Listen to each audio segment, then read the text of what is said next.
Yeah, the couple of so there's a couple of sites that I think are really good. So Coursera, which is a particular platform that a number of educational institutions have signed up. So that's course and then ra.org, and I think is really fantastic. LinkedIn has developed massively, right, their learning platform of late, and I think that's been really positive to be able to do, and to find some tools that you can use.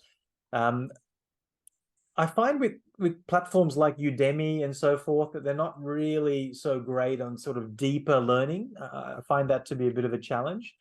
So that's a bit of an issue. But some of the other ones like Masterclass, you see these Masterclass, kind of ones coming up on strategy and leadership development. I think those bite-sized learning elements are really good. I would always recommend people, if they're interested in going on these sort of leadership programs, to try and pick one that is going to take them out of their comfort zone a little bit, right? So you might find, for example, that, like Harvard and Stanford, INSEAD, a number of these programs, they'll have these sort of online programs now where you can actually do some collaborative work online. But the value of those kind of programs is not necessarily the content, right? For me, I find it's the alumni, right, that you get to spend some time with. And that is something that is really powerful, that I've noticed working with the business schools. Content is content. Most of that information is accessible, right, in most places. It's fairly ubiquitous, right? However, who you spend your time with is really valuable, right? And so getting access to some of these individuals, I think can be a really good practice. What about some websites to elevate your career? Yeah, so there are a few. I think I did a couple of TikToks on a few of these, right? That sort of sort of identified a few of these for people. I think some of the best ones that I tend to find are really linked to a lot of the universities. They have a lot of these career portals and information that you can tap into, that can be really helpful for you.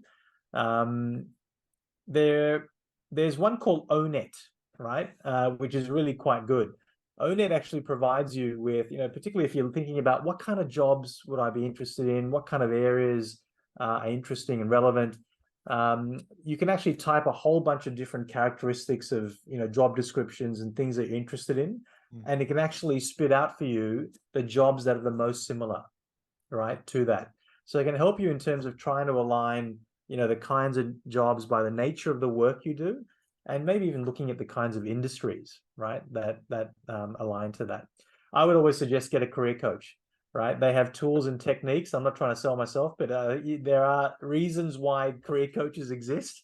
And I think they tend to have tools and techniques that are really helpful around firstly knowing yourself, getting to know yourself, and then how I sell myself, right, to the right organizations as well. And these are two different skill sets, right, that you need to develop.